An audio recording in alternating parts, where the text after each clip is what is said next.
नमस्कार, मी दिनेश कांजी. आपण बघताय न्यूज डंका. विधानसभा निवडणुकांच्या निकालाने मवियाच्या नेत्यांना अक्षरशः आसमान दाखवलं होतं. लोकसभेतील विजयानंतर ज्यांची विमानं हवेत गेली होती त्यांची विमानं जमिनीवर उतरवण्याचं काम या निकालाने केलेलं आहे. खरं तर मवियाच्या नेत्यांनी या जनादेशाचा सन्मान केला पाहिजे होता. हा जनादेश अत्यंत नम्रपणाने स्वीकारला पाहिजे होता. दुर्दैवाने ही मंडळी EVMच्या नावाने ठणाणा करताना दिसतात. आता ही सगळी मंडळी मार्कडवाडीच्या निमित्ताने प्रचाराला लागलेली आहेत. मार्कडवाडीतील जनता बॅलेटद्वारे वोटिंगची मागणी करते. अशा प्रकारचा प्रचार ही मंडळी करतायत. शरद पवार त्यामध्ये आघाडीवर आहेत. शरद पवार स्वतः मार्कडवाडीमध्ये गेले. त्यांनी तिथल्या नागरिकांची चर्चा केली आणि नंतर विधान केलं की हा मार्कडवाडी पॅटर्न संपूर्ण देशाला दिशा देईल. आता विरोधकांकडून अशा प्रकारच्या आरोपाच्या फैरी झाडल्या जात असताना गोपीचंद पडळकर, राम सातपुते आणि सदाभाऊ खोत हे 3 नेते मार्कडवाडीमध्ये गेले. ज्याला म्हणतात ना घर में घुसके मारना, तो प्रकार यांनी केला. मार्कडवाडीमध्ये यांनी स्थानिक लोकांची सभा घेतली आणि या सभेमध्ये शरद पवार आणि अन्य नेत्यांचे जे दावे आहेत त्या दाव्यांच्या अक्षरशः चिंधड्या उडवल्या. महाराष्ट्रामध्ये 4 जून रोजी लोकशाहीचा प्रचंड विजय झाला होता. कारण मवियाच्या नेत्यांना लोकसभा निवडणुकीमध्ये दणदणीत विजय मिळाला होता. अवघ्या काही महिन्यामध्ये उन्मत्त झालेल्या मवियाच्या नेत्यांना जेव्हा मतदारांनी तुडवलं तेव्हा याच नेत्यांना EVM सुचतं आहे. EVMच्या नावाने ही सगळी मंडळी ठणाणा करताना दिसत आहेत. आश्चर्याची गोष्ट म्हणजे जी मंडळी कायम लोकशाही आणि संविधानाचा उदो करत असतात तीच मंडळी कायम सर्वोच्च न्यायालय, निवडणूक आयोग, संसद या घटनात्मक संस्थांना, लोकशाहीच्या स्तंभांना बदनाम करण्याचं काम करत असतात. जेव्हा यांचा पराभव होतो तेव्हा EVMवर खापर फोडलं जातं आणि अशा प्रकारे वातावरण निर्माण केलं जातं की सर्वसामान्य लोकांचा लोकशाहीवरचा विश्वास उडेल आणि सर्वसामान्य जनता अराजकाच्या दिशेने वळेल. शरद पवार या खेळातले सगळ्यात माहिर खेळाडू आहेत. वर्षोनवर्ष शरद पवारांनी महाराष्ट्रामध्ये इकोसिस्टमचं एक जाळं निर्माण केलेलं आहे आणि या इकोसिस्टमच्या माध्यमातून आंदोलनं निर्माण करणं आणि ती पेटवत नेणं याच्यामध्ये शरद पवारांचा हातखंडा आहे. सध्या त्यांनी त्यांचं लक्ष मार्कडवाडीवर केंद्रित केलेलं आहे. मार्कडवाडी कशी पेटेल आणि त्याची आग देशभरात कशी पसरेल असा प्रयत्न शरद पवार आणि त्यांच्या बगलबच्च्यांकडून केला जातो आहे. शरद पवारांच्या या राजकारणाला मात देण्यासाठी भाजपकडून जो मोहरा पुढे करण्यात आला त्याचं नाव गोपीचंद पडळकर. पडळकर आणि पवारांचा हा पंगा काही नवा नाही आहे.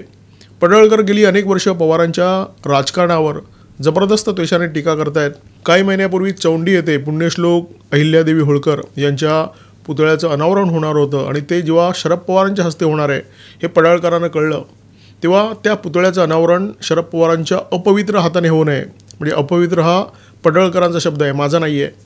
म्हणून पडळकर आदल्या रात्री तिथे गेले, आपल्या सहकाऱ्यांबरोबर गेले, कार्यकर्त्यांबरोबर गेले आणि पुण्यश्लोक अहिल्यादेवी होळकर यांच्या पुतळ्याचं त्यांनीच अनावरण करून टाकलं.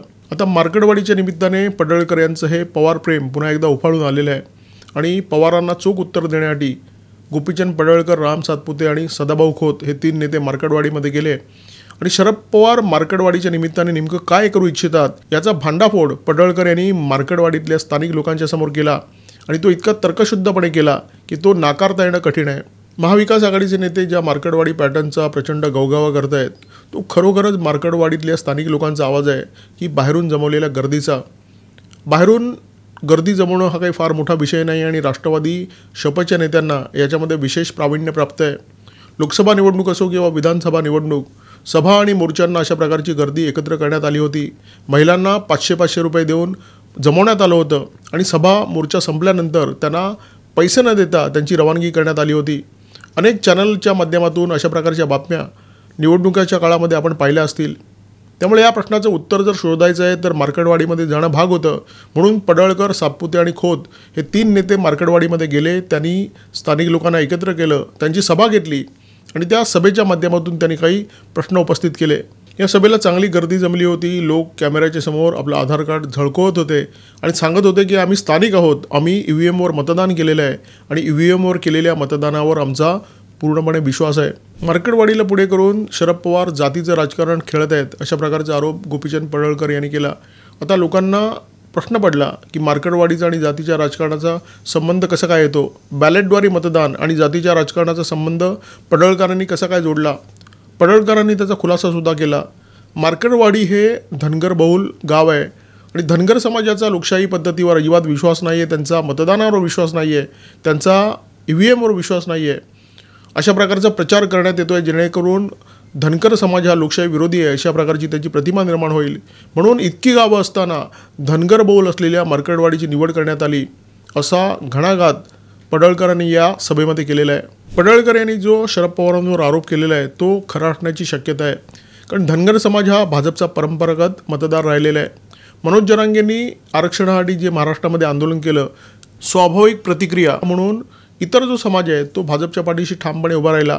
ओबीसी समाजाचे नेते लक्ष्मण हाके, ज्यांनी गेल्या काही महिन्यामध्ये अनेकदा उपोषणसुद्धा केलं आहे, त्यांनी जाहीरपणे ही कबुली दिलेली आहे की ओबीसी समाजाने विधानसभा निवडणुकीमध्ये भाजपसाठी भरभरून मतदान केलेलं आहे. त्यामुळे शरद पवारांनी मार्कडवाडी या धनगर बहुल गावाची निवड करणं हा पडळकरांचा जो तर्क आहे तो चुकीचा म्हणता येणार नाही आहे.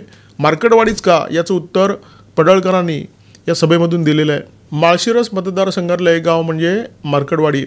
या माळशिरस मतदारसंघामध्ये राम सातपुते जे भाजपचे उमेदवार होते विरुद्ध उत्तम जानकर जे राष्ट्रवादी शपथचे उमेदवार होते, यांच्यामध्ये लढत झाली. उत्तम जानकर विजयी झाले. तरीसुद्धा उत्तम जानकर बॅलेटद्वारे या गावात मतदान व्हावं अशा प्रकारची मागणी का करतायत? याचं कारण आहे उत्तम जानकर हे धनगर समाजाचे आहेत आणि मार्कडवाडीमध्ये 80% मतदार हे धनगर समाजाचे आहेत. आणि अशा गावामध्ये राम सातपुते यांना मतदान कसं झालं हा प्रश्न उत्तम जानकरांना पडलेला आहे. ना उत्तम जानकरांना कळला ना शरद पवारांना कळला. या निवडणुकीमध्ये हिंदुत्वाचा एक जबरदस्त अंडरकरंट होता. एक है तो सेफ है या घोषणेचा महाराष्ट्रावर अत्यंत गडद प्रभाव होता आणि या प्रभावामुळे मतदारांनी जातपात विसरून हिंदू म्हणून मतदान केलं आणि त्याच्यामुळे मार्कडवाडीमध्ये जे धनगर आहेत त्यांनीसुद्धा आपल्या समाजाचे उत्तम जानकर यांना मतदान न करता ज्यांनी हा नारा दिला होता एक है तो सेफ है त्या पक्षाला, त्या आघाडीला मतदान केलेलं आहे. त्यांनी राम सातपुतेंना मतदान केलेलं आहे आणि हीच बाब नेमकी उत्तम जानकर आणि शरद पवारांना झोंबलेली आहे. पवारांच्या जातवादी राजकारणाचा जसा अवघ्या महाराष्ट्रामध्ये पराभव झाला तसा तो मार्कडवाडीमध्ये सुद्धा झाला आणि म्हणून हा पराभव शरद पवारांना प्रचंड झोंबलेला आहे. मार्कडवाडीवर त्यांचं लक्ष म्हणूनच आहे. शरद पवार लोकांना सांगण्याचा प्रयत्न करत आहेत की आमचा पराभव हा आमच्या राजकारणाचा पराभव नसून EVMमुळे आमचा पराभव झालेला आहे आणि त्याच्यामुळे मार्कडवाडी पॅटर्न त्यांना सोयीचा वाटतो आहे. या पॅटर्नला हवा देण्याचं काम शरद पवार करत आहेत. म्हणून इतक्या किरकोळ कारणासाठी शरद पवार या गावामध्ये जातात आणि तिथल्या लोकांचं तोंड भरून कौतुक करतात. अर्थात तेच लोक जे शरद पवारांच्या कलाने बोलत आहेत, शरद पवारांना हवं ते बोलत आहेत. 2024च्या ज्या विधानसभा निवडणुका आहेत त्या विधानसभा निवडणुकीमध्ये पवारांच्या पक्षाचं पानिपत झालेलं आहे, महाविकास आघाडीचं पानिपत झालेलं आहे. पवारांची प्रचंड नाचक्की झालेली आहे. पवार कधी राष्ट्रीय नेते नव्हतेच, ते महाराष्ट्राचे नेते होते आणि त्यातसुद्धा महाराष्ट्रातल्या 3.5 जिल्ह्यांचे नेते होते. त्या 3.5 जिल्ह्यातले आता फक्त 1.5 उरलेले आहेत. एकेकाळी मराठा स्ट्रॉंगमॅन म्हणून देशभरातला मीडिया शरद पवारांना खांद्यावर घ्यायचा, त्यांना मिरवायचा. शरद पवारसुद्धा मराठा स्ट्रॉंगमॅन आणि जाणता राजा अशी बिरुदं मिरवायचे. परंतु आता महाराष्ट्रामध्ये ज्या निवडणुका झालेल्या आहेत त्या निवडणुकांमुळे शरद पवारांची ही जी प्रतिमा आहे ती पार रसातळाला गेलेली आहे. म्हणजे आधी कोलमडली होतीच, आता साप संपुष्टात आलेली आहे. त्यामुळे गेलेली पद पुन्हा मिळवण्यासाठी शरद पवार मार्कडवाडी पॅटर्नवर स्वार होण्याचा प्रयत्न करत आहेत. आता या इवल्याशा मुद्द्यावरून शरद पवारांनी दिल्लीतल्या त्यांच्या 6 जनपद या निवासस्थानी बैठक बोलवली आहे आणि या बैठकीमध्ये या पॅटर्नबद्दल खल होणार आहे. राहुल गांधी, शरद पवार यांच्यासारख्या नेत्यांना अलीकडे बॅलेटचा प्रचंड पुळका आलेला आहे. EVM नको, बॅलेटवर निवडणुका करा अशा प्रकारची मागणी हे नेते वारंवार करत आहेत.